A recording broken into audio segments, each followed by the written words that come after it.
ରାତି 3ଟା 3:30 ପାଖାପାଖି ଆସିକି ତାଲା କାଟିକି ନେଇକି ତାଲାଟା ବି ନେଇକି ପଳେଇଛନ୍ତି। ଖାଲି ଘର ଥିଲା ବୋଲି କୋଉ ବାଟେ ଆସିଲେ ସେ ତଳ ବାଟେ ଆସିଛନ୍ତି।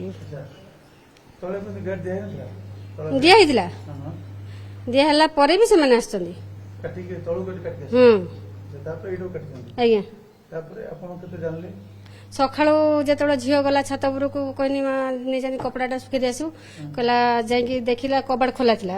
ମା କବାଟ କ'ଣ ଖୋଲା ଅଛି ସେ ରୁମ୍ଟା, ଆଉ ତାଲା ତ ନାହିଁ। କହିନି ହଉ ଚାଲ ତ ଦେଖିବା। ଦେଖିଲା ବେଳକୁ ତାଲା କାଟିକି ତାଲାଟାକୁ ନେଇକି ପଳେଇଛନ୍ତି, ଲକ୍ଟା କାଟି ଦେଇଛନ୍ତି। ପଶିଥିଲେ ଉପରକୁ ଯାଇଥିଲେ, ସବୁ ଉପରକୁ ଯାଇକି ସେମାନେ କିଛି ପାରିଲେନି। ଆମେ ସବୁ ଥିଲୁ, ମାନେ ସେମାନେ ଓହ୍ଲେଇକି ପଳେଇଲେ। କିନ୍ତୁ ନେକ୍ସଟ ଘର ସେ ତାଙ୍କ ଘର ଉପରେ ବସି କଟାକଟି କରିଥିଲେ। ଆଉ ସେ ଲାଷ୍ଟ ଘରେ ସେ ଘରେ ମାନେ ହାତ ଫାତ ପଶଉଥିଲେ କାଟିବା ପାଇଁ। ଠିକ ତାଙ୍କ ଝିଅ ଦେଖି ପକେଇଲା, ସେଇଠୁ ମାନେ ସେଇଠୁ ତାକୁ ଆଟାକ୍ କରିବା ପାଇଁ ଝିଅ ଯେତେବେଳେ ହେଲା ସେମାନେ ସବୁ ପଳେଇଲେ। 2ଟାରୁ 3ଟା ଭିତରେ ସେମାନେ ଆସୁଛନ୍ତି ସବୁବେଳେ। ହଁ ସେଇଠି ଆମର ଝାଙ୍କର ବାବୁ ଅଛନ୍ତି, ସେ ମାନେ ସେ ସିସିଟିଭି ତାଙ୍କର ଇଏରେ ସେଇଥିରେ ତାଙ୍କର ପୁରା ଫୁଟେଜଟା ଆସିଛି। ସେମାନେ ପୁରା ମୁଖାମୁଖି ପିନ୍ଧିକି 4 ଜଣ ମାନେ ଆସୁଛନ୍ତି ପୁରା। ହଁ ପଳଉଛନ୍ତି। ହଁ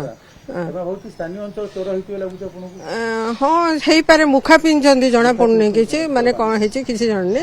ଆମର ମାନେ ଆକ୍ଚୁଆଲି ଏଇଠି ଆଗ ପୋଲିସ ରହୁଥିଲେ, ରାତିରେ ରୀତିମତ ମାନେ ସେମାନେ ଜଗୁଥିଲେ। ରାତିରେ 2 ଜଣ ପୋଲିସ ସବୁବେଳେ ବୁଲାବୁଲି କରୁଥିଲେ, ସେଇଟାକୁ ଏବେ ଉଠେଇ ଦେଇଛନ୍ତି।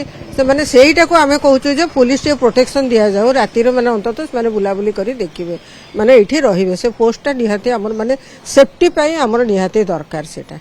ସେଥିପାଇଁ ମାନେ ଆମେ ରିକ୍ୱେଷ୍ଟ କରୁଛୁ ଯେ ସେଇଟା କରନ୍ତୁ।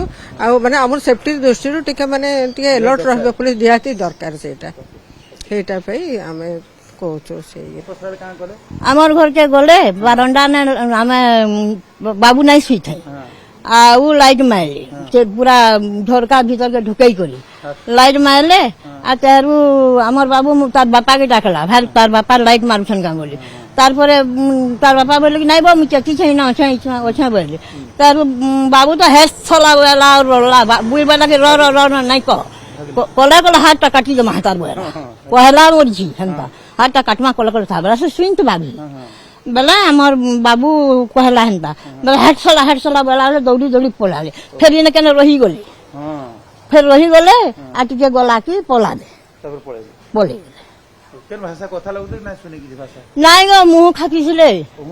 হ্যাঁ বেলা কেন ভাষা কৌছন কানা কৌছন কিছু নেই, খালি আমার বাবু টিকে গড়বড় করে দেলা টিকে টিক্কা কর নাই কি দেখছি তাহলে আমি ঠিক জানি পাইছি। হ্যাঁ ধরে দিয়েছি, হাতটা ধরে দিয়েছি তো কাটি দিয়েছি পুরা সবাই কেটেছিল মাইশা 4টা। হ্যাঁ আমার বুড়িরা বহুত সাহস।